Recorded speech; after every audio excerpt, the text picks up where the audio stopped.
الحمد لله والصلاة والسلام على رسول الله أما بعد السلام عليكم ورحمة الله وبركاته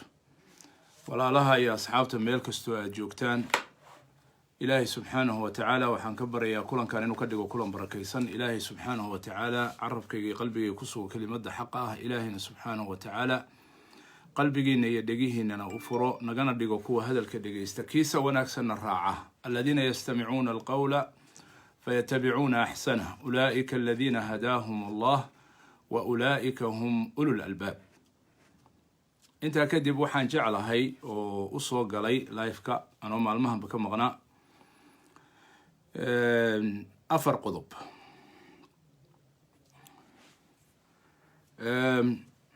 قضب ككواد وتعسي قضب كلابادنا وسؤال قضب كصدحادنا ووعدي يواني وحصوص قضب كأفراد قدامينا ودعو قضب كوهر وتعسي ومدى الصومالية وأيضا ضمبه وحيا هي تعسي وجوك وحن كتعسينا يا قرحي حالي كدعاي مقالة مقدشو ولغو حسوقي لليرى الصوماليات ومستقبل كي أمدا sida aan wararku igu soo gaarayeen ilaa xalay newska aad baan uga maqnaa oo ma aanan mar dambe ayaan maaragtay ku baraarugay warka sida aan warka ku hayo dhalinyaro mustaqbal lahayd wax soo baratay dalka wax soo baratay qaarkood dalkan aan joogay ee Turkiga ay ka soo qalin jabiyeen ama ka soo baxeen hawla fiican ay kaga aadinayeen dalkooda iyo mustaqbalka ummadooda saan rajaynayno dhalinyaradaas waxa lagu xasuuqay qaraxi xal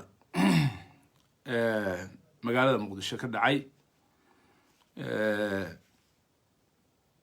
Ilaahay subhanahu wa ta'ala waxaan ka baryayaa inuu dhalinyaradaas iyo dadkii muslimka ahaa ee ku waxyeeloobayba kuwa ku dhintay iyo kuwa ku dhaawacmayba Ilaahay subhanahu wa ta'ala kuwa dhintayna u naxariisto dambigoodana dhaafo Ilaahayna subhanahu wa ta'ala jannadiisa geeyo waa la gubay gardarra lagu dilay iyagoon waxba ogeyn oo waxba moog ah baa la gaaday intaasuba marka aynu sharciga islaamka iyo diinta islaamka eegno waa arrin dulmi ah oo weyn dad muslimiin dhab ahna arrinta ma sameeyaan waayo qofka muslimka ee dhabta ah looma ogolo qof muslima oo mu'mina inuu dilo wama kana limu'minin an yaqtula mu'minan illa khata'an gaf iyo kama maahina uma dilo marka waxa ka dambeeya iyo waxa abaabulay ma aha amalkii muslimiinta ma aha marka waan ka tacsiyeenayaa naftayda iyo ummadda iyo eheladoodiiba waa uga tacsiyeenayaa inuu Ilaahay subhanahu wa ta'ala dambigoodana dhaafo jannadiisana geeyo Ilaahay subhanahu wa ta'ala u naxariisto qabrigana Ilaahay u waasiciyo Ilaahay subhanahu wa ta'ala su'aasha qabrigana u khafiifiyo u fududeeyo eheladoodii iyo ummadana samir iyo iimaan Ilaahay subhanahu wa ta'ala u ka siiyo musiibadaas ummadda Soomaaliyeedba sanadihii u dambeeyay oo dhan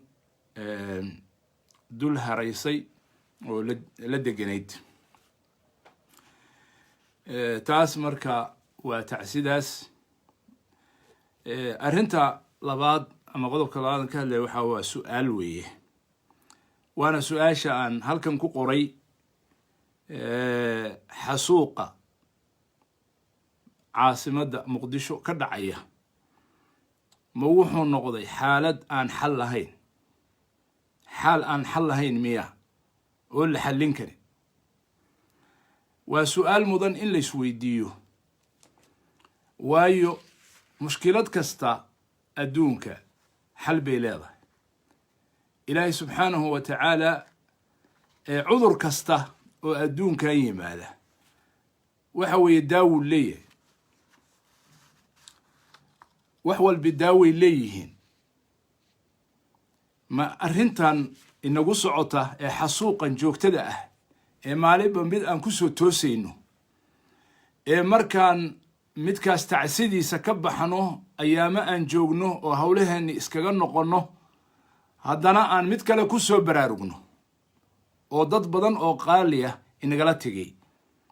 tegey sababay u tageenna inaan garanayn maxaalad aan lahayn baa xal baa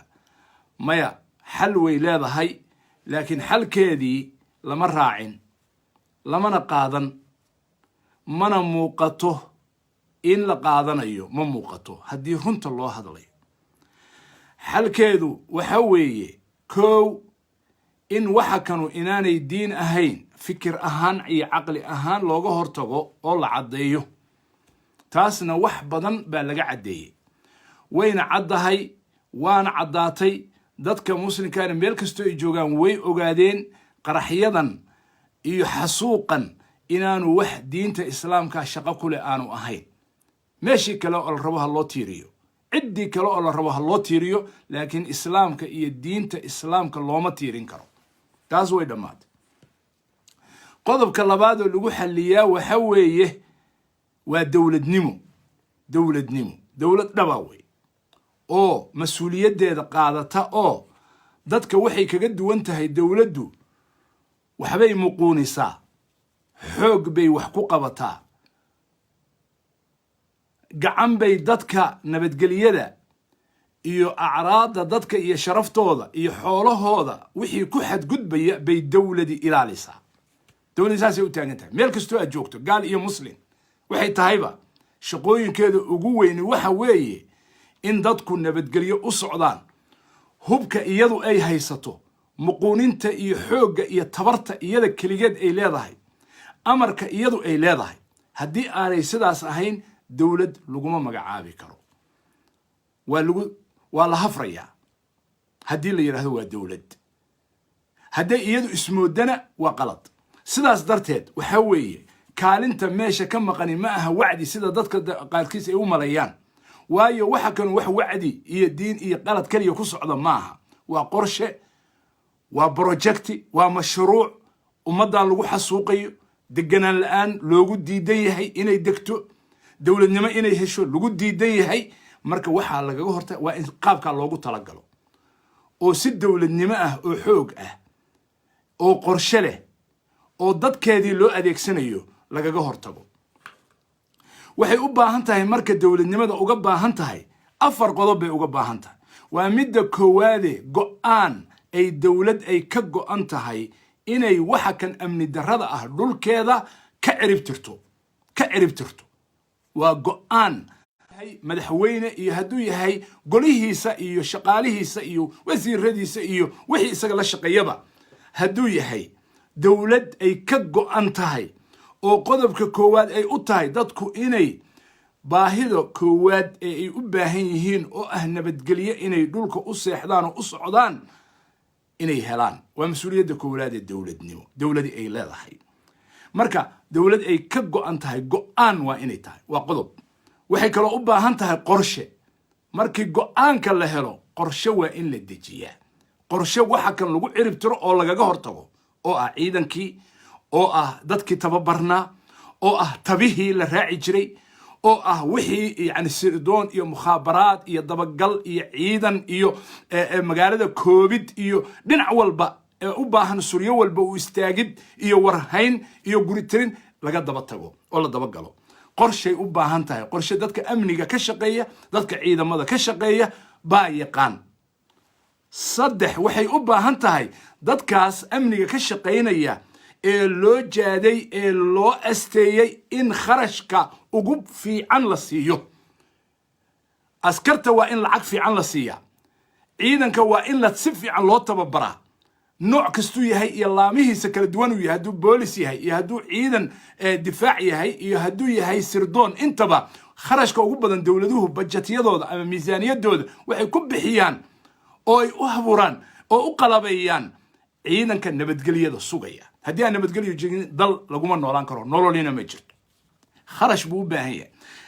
arrinka saddexaad wuxuu u baahan yahay dadkeedii xirfadda lahaa in la adeegsado dadkeedii xirfadda u lahaa in la adeegsado min mas-uulka koowaad أمني كشقينية هدو يهي وزير أمني هدو يهي وزير داخلي هدو يهي عيدا هدو يهي إن داد كيدي اللي أديك سدو أرنكاس ملا أديك سدي انتبا وحا كم وقتا إنان سيدي للربي دولدو أما تن هدا جوكتا هالنقط أما تيكه الرئيسي هالنقط أما تيكسيه الرئيسي هالنقطو يا لابيو طوبان سنو قدام بيسي هدان بكسو قادنو إنان أفرتا قضب مدنا سيدي للربي لو قبل ومدى كوادي قوان oo lagu tashaday in dalkan amni xumada iyo dadka amniga khalkhalka gelinaya xukunkii ilaahay lagu qaado oo laga tirtiro oo laga ciribtiro sida ilaahay subhanahu wa ta'ala u amray go'aankaas ma muuqan labo qorshaheedii la dejiyo ma muuqan askariga meelaha lagu soo tababarayay banaanada iyo security gaar ah bay ka shaqeynayeen waana kala yaaceen waxa weeye سيدي الربن قرشيدي لو مدين تكنولوجي لما أديكسن يا مقالة واحد دوبيا كاميروين دوبيا أسكر ميل والبتاجن أو ماركتي نظام سن سيدا أنو رولك كلاكو أرجنو أو هذا يلا أن نبضة مقالة أنقرة أو مقالة إسطنبول أو مقالة أدمريس ومقالوين كأدونك هذا أسكر كوجا شامن أو قرق ساء وهيستا أو سيدا التاجن حوي مركا قرشوي مدة صدحاتنا وحوي خرجكي لو باهنا بجت يدي لو باهنا ملسي أسكرت خرجكي وباهنا أسكرت سوماليا بل إنه فيرنو أمني بالليه ما له هلو ومخايلها النبض لو سيحضو وقرحيلا لجوجيه بالليه ما لندو ويد وحانو كهد ليني ورتدباتن كوزير أو أقرتين يا مضن خرجك إن لو بحيو يشن تبقل مس أفر تبقل حلبانو يسنة الرؤية وحي ضبيع عاية يا مدن خرجك الدولة ده كبحة يانو أسكرت كبحه يانو أمني كبحه يانو قرشة أمني كبحه يا مدن كيبا مدن أسكرت معلوشة أودي منيسة ومشارك هذا لبض بقول $1 أو بقول يكونتون $1 يهاي أو أين هلي سيدال لوربا مرر بدن بانك هذا الناس سيدال لوربا إني أمني تيران هذا آترا هذا أمني كان وحكي حسلية يعني عيب هين مدحوين ياشا iyo mas'uuliinta koowaad in hadalka la soo 10 kiisano u dhameeyay hadalka ku cilciliyaan waxaan ka qabtay amnigan wax ka qabtay adoo askariga siinaya $200 arrin sax ma noqonayso warkana beeninay haddaad amniga wax ka qabanayso ciidanka waa inaad xoojisaa qalabkiisa waa inaad xoojisaa budgetka ugu badan waa inaad isaga siisaa meelaha kale waa inaad ka dejisaa kharashka macna darrada u baxaya xafladaha ku baxaya meelaha maala yacniga ku baxaya heesaha ku baxaya xafladaha iyo casuumadaha ku baxaya dadka ay maaragtay inta wada maaragtay kabshaxeen kharashka ku baxaya waa in amniga askariga bacaya ee wadada taagan ee $2 baryaya sidee buu amni u sugaya idan kharash laguma bixin hadda oo aynu taaganahay hadda waxaynu joognaa November 2020 doorasha la galaya kharashkii xagee aadi lacagtu xagee aadaa محافظ يا معارض لعجهه حجة آدم حجة بجتية الله تمنيا حجة العجها الله قصو قادنا يا بورسوين كالعجها دولة لها شيء حجة الله قصو قادنا يا من أمن للسجاع ما سواء كرسي اللي جاره أو جعل اللي جاره إذا خرجكي كم بحين ماشي للربي كمرة بحه حدنا كم بحه مدحوينه هذا الشوجا بانكو بحين مدحوينه كهرية بانكو بحين مدحوينه كسي هرية بانكو بحين صدق حدود بوان نولي هنا واد شوجان مقدش شيء فرديان هذا صدق حدود وحنو لنا كوما أيام بحين ومانا هجر بحين وحنا الدليله وركيجا وحا الدليل أسكري الله بقول $1 أن هلي كرين أيا وحال اللي هي وحن ربا إنه قرحية بابي oo la diriro ya wasiirka xildhibaanka haddana ahna $10,000 buu u xaadiraya 20 qof oo shaqaalahana waa u shaqeynayaan 3 baabuur ama 4 baabuur buu wadada ku maraya imisa khalash ku baxa imisa shidaal ku baxa imisa shaqaale ku baxa imisa mushahar ku baxa imisa fakfakh ku baxda imisa diyaarada ku baxda imisa kharashaadka ay Nairobi iyo Istanbul iyo Ankara iyo Abu Dhabi iyo Dubai ku wareegayaan imisa ku baxda war ilaahay ma laga boqo ma runtaanu sheegnaa ma ilaahay baanu ka baqanaa mase qabiil iyo magac iyo qof saaxiiba ayaan maartay muraahina maya idan kharashkiina laguma bixin marka go'aan ma jiro yani rabitaan waxa kan in la baabi'iyo ma muuqdo qorshe ma muuqdo oo sidii la rabay ma aha kharashkii iyo budgetkii ma jiro lagu kharash garayn lahaa dadkeedii in la adeegsado iyo xirfadeedii bay u baahan tahay mararka qaarkood xirfadda marna mid wadaniya weeye oo dadkaaga ah marna waxa weeye haddii aad dadkaaga xataa waxyaalaha qaarkood ka weydo dalal kale aad ka helaysaa adduun kale oo kula walaalo ah ama kula saaxiib ah oo muslin ah oo walaalaha ah baa jira ood ka amaahan kartaa qalabka waad heli kartaa oo kharashka waad heli kartaa oo khibradda waad heli kartaa laakiin waa inay adiga rabitaan iyo qorshe iyo kharash waa inuu kaa jiraa xaggaaga waa inuu ka yimaadaa haddii intaa la helo sababteedii baa la qaatay baa la dhihi karaa laakiin intaasuba haddaanay oolayn walaalayaal su-aasha la isweydiinaya waxa weeye sow maalin walba u fadhin mayno maantana halkaana la qarxiyey 20 dadkeennii ugu wanaagsanaa baa ku tegey 30 dadkeennii ugu wanaagsanaa baa ku tegey dadkii ugu fiicnaa baa ku baaba'ay maalmaa laga tacsiyeynaya kadibna waa la ilaawayaa kadibna waa la helay xaaladii caadiga ahayd bay isaga noqonaysaa hoteelada lagu shiraya ololihii baa la wadaya ololihii iyo doorashadii kharashkii hadda wuxuu ku baxayaa madax rabta siday ku joogi lahayd kursiga ku haysan lahayd baa kharash ku baxaya ma runtay baa mise waa beentay kharashka ugu badani campaignku ku baxaya kharashka ugu badani xildhibaano sidee ku soo xushaabuu ku baxaya kharashka ugu badani sidee baan gobolada uga soo baxaa oo aniga la iigu codaya buu ku baxaya kharashka ugu badani dhinaca mucaaradkana wuxuu ku baxaya sidee aniguna kursiga ku gaaraa oo kan jooga uga kacsadaa adeerayaal waxaan leenahay marka anigu hadda kuwa lama hadlayo hadalkaygu kuma socdo oo qodobka saddexaad baan ku sheegi doonaa laakiin arrintan xasuuqan joogtada ah shalay bay ahayd 14 Oktoobar ma ilowni qadiyadii soobe ma ilowni shaamow ma ilowni wixii dad nagaga baxay ma ilowni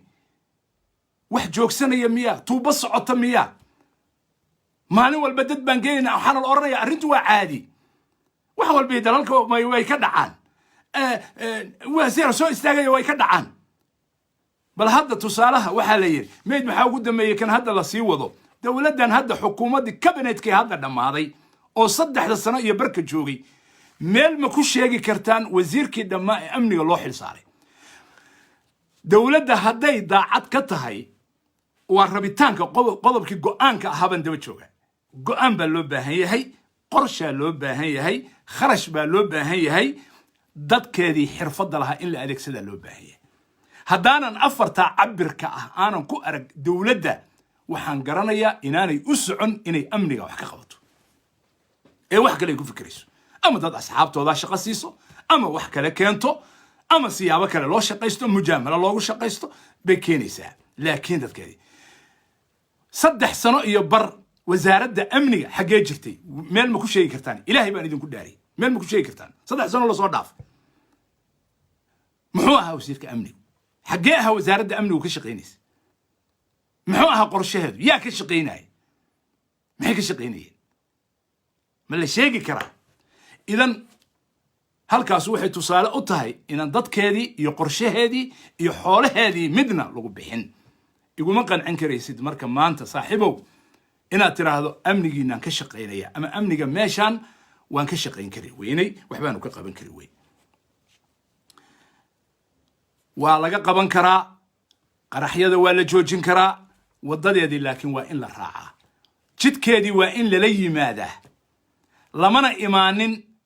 dawladda hadda joogta iyo tii ka horreysay iyo tii ka sii horreysay haddaan runta ilaahay bay leedahay u hadalno midina sidii la rabay ugama shaqayn maanta marka maxay rabaan hadda 3 madaxweyne oo fatradaas 12 sano joogay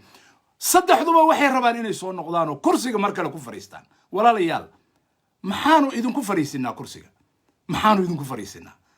sidii baa qaraxu noo haysta oo maalin walba caruurtii iyo dhalinyaradii wax soo baratay u baaba'aya sidii baa baadda naloo ka qaadaya sidii baa naloo canshuuraya sidii baa jidadku iyo wadooyinku u go'aya hadda kamaba hadlayoba caaw qodobka amniga keliyaan ka hadlaya si aan bal iyo oranin maxaan kuu sheegaa jidad iyo cisbitaallo iyo maxaan kuu sheegay baad ka hadli jirtay mar walba dowladdu may qabato war waaye caaw cisbitaallo ka hadli maayo oo waxbarasho ka hadli maayo oo jaamacado maa la dhiso ka hadli maayo oo jidka muqdisho iyo kismaayo maa la dhiso ka hadli maayo jidka muqdisho iyo jawhar maa la dhiso iyo beledweyne ka hadli maayo dekedaha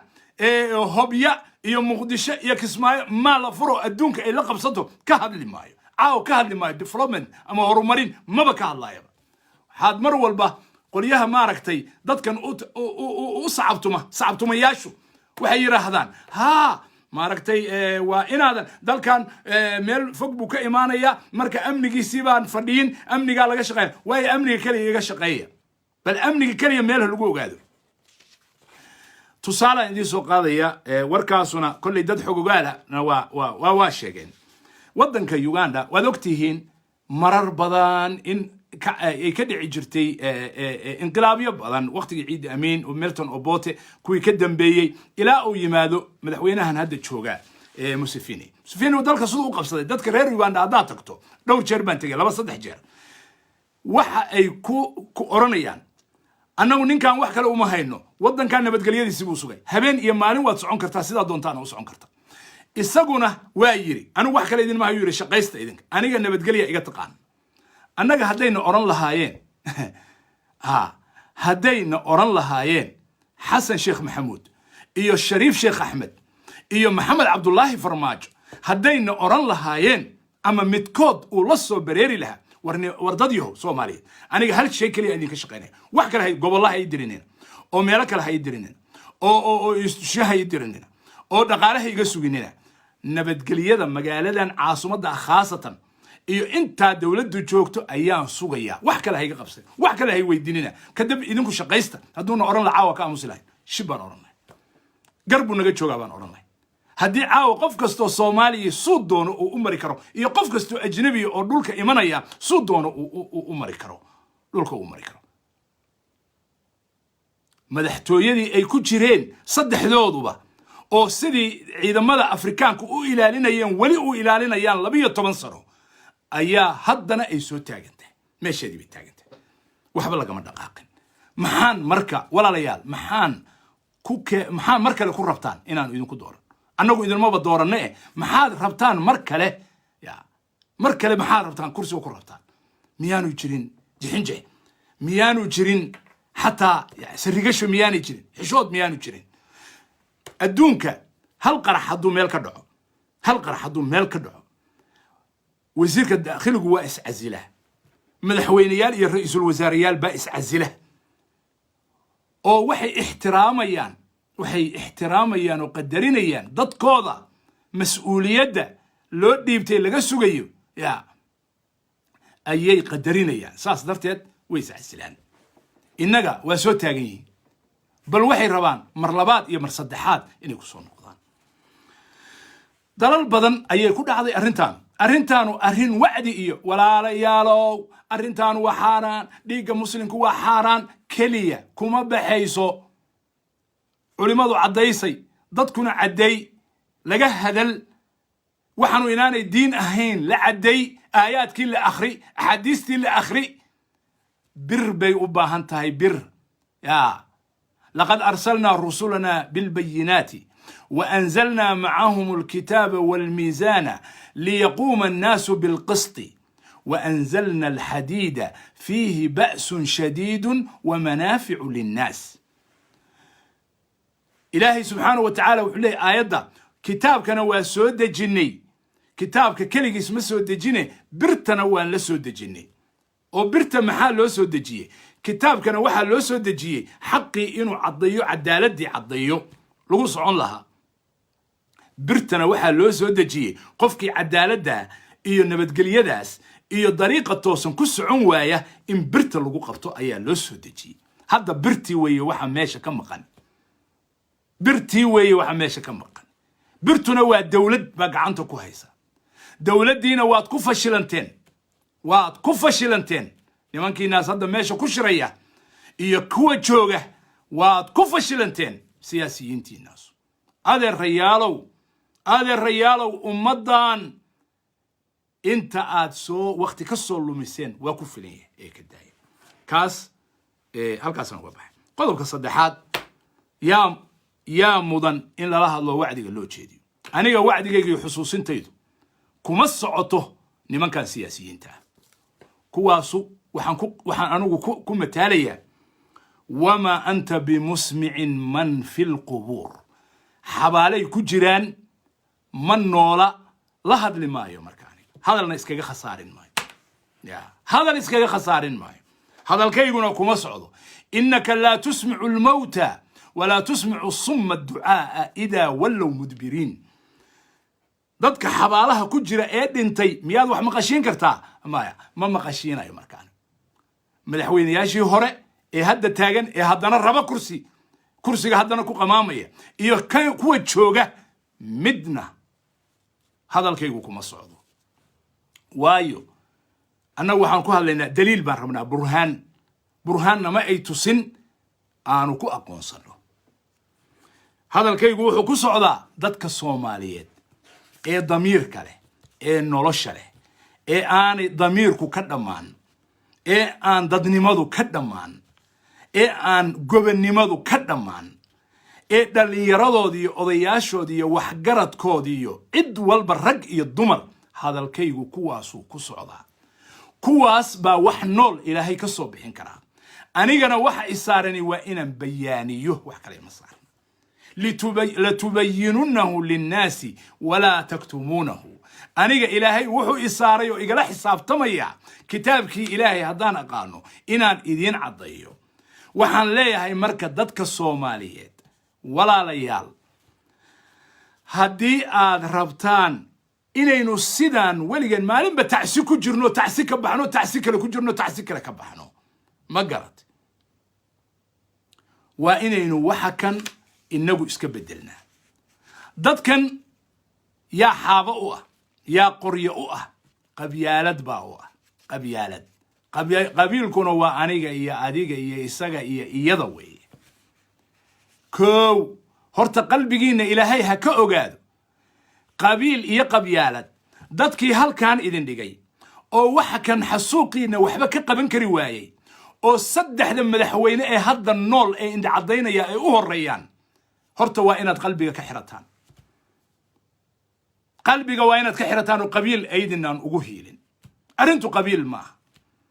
arrintu qabiil ma dadka qaar baa waxay ka markii aad hadashaba wuxuu oranaya ma hebel buu taageersan yahay mise hebel buu taageersan yahay arrintu waa dal arrintu waa qaran arrintu waa ummad baaba'aysa oo la'anaysa way arrintu waa mustaqbalkeena arrintu waa malaayiin qaxooti ah oo wadamada shisheeye wareegaysa arrintu waa qaxooti caasimadii dhulkooda qaxooti ku ah oo roobku ku da'ayo oo gaajadu ku hayso arrintu waa qaxooti malaayiin ah oo 30 sano la leeyahay xeryahay ku oodan yihiin sida Dhadhaab iyo Ethiopia iyo maaragtay meelaha hareeraheena ah arrintu waa dal iyo dad arrintu waa mustaqbalkeena weeye dadkan jeeblayaasha oo soo shaqo tagay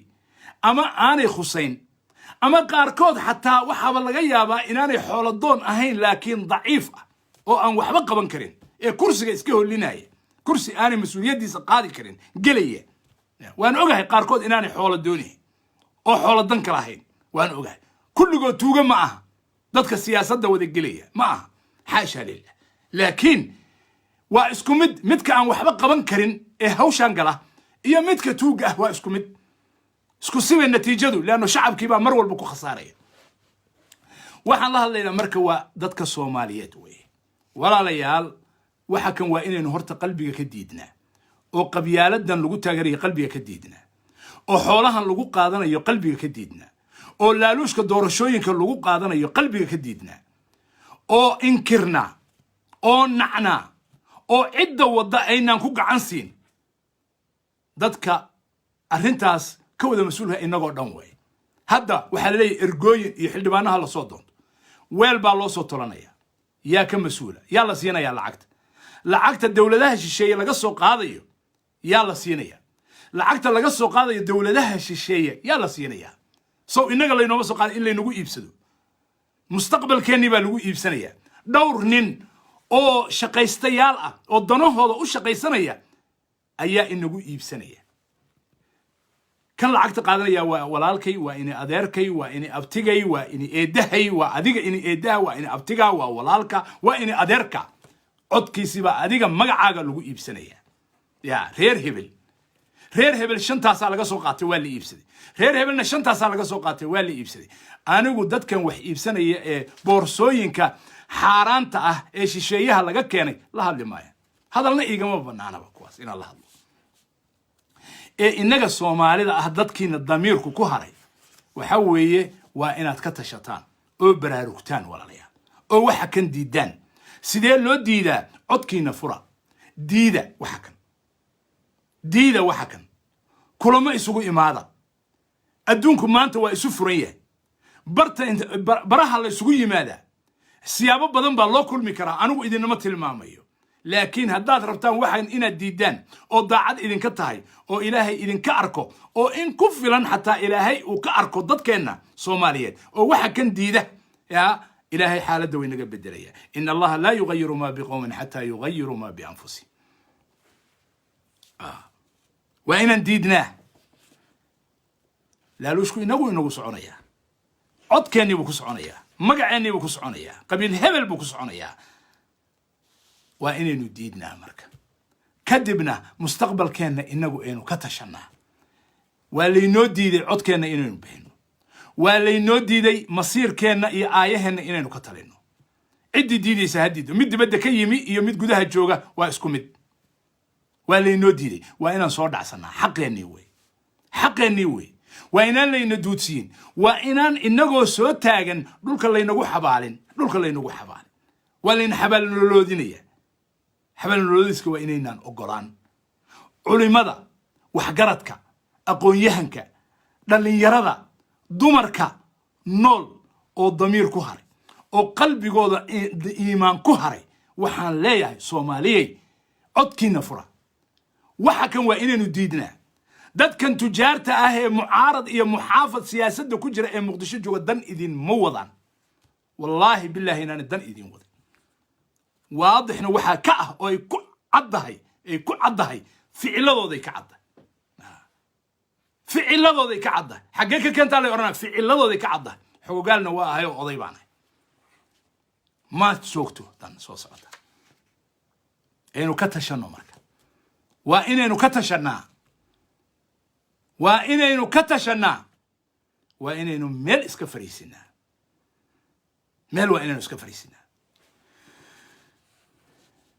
waxaan leeyahay marka ugu dambeyntii wacdigaas iyo kelimadaas anigu dadka Soomaaliyeed baan kula hadlay qof kasto leeyihiin siyaasiyiin baa ku jira fiican xildhibaano fiican baa ku jira dad ahlu ra'yi odayaal fiican baa ku jira ganacsato fiican baa ku jira dhalinyaro fiican baa ku jira rag iyo dumar dadka Soomaaliyeed damiirku ku haray way dadkan la hadlaya war inaga oo malaayiin ah waxaan dhamayn dhowr boqol oo qof inay ina kala iibsadaan inay ina kala gataan inay xoogaa boorsooyin lagu soo qaaday ya oo diyaarada la soo saaray ay inagu kala gataan oo mustaqbalkeenni ku kala gataan oo xasuuqeenna maalin walba uu sidan u socdo waxayna qabta maaha wax gar ahna maaha wax inoo qalmana maaha haddii laakiin sidaa aynu raalli ku noqonno qof walba yiraahdo aniga maxaa iiga jira aniga maxaa iiga dana oo culimadu tiraahdo aniga maxaa iiga dana hebel baan ka baqay hebel baan ka baqay hebel baan ka xishoon iyo hebel baan ka xishoon warisiqiina ilaahay baa qaba oo naftiina ilaahay baa haya oo maalintaad dhimanaysaan ilaahay baa gacanta ku haya cid kale ma hayso dalkan inagaa leh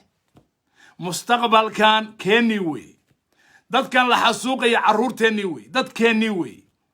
waxaan dibadaha wareegaya meelaha ku baaba'ay ku balanbalay dadkeennii wey inagaa la rabaa inaynu diidno tujaarta siyaasadda ganacsatada siyaasadda masiirkeenna ku ganacsanaysa ee aan danta ka lahayn haddaynaan iska qabanayn dee xaaladdu sidaas iska bedeli mayso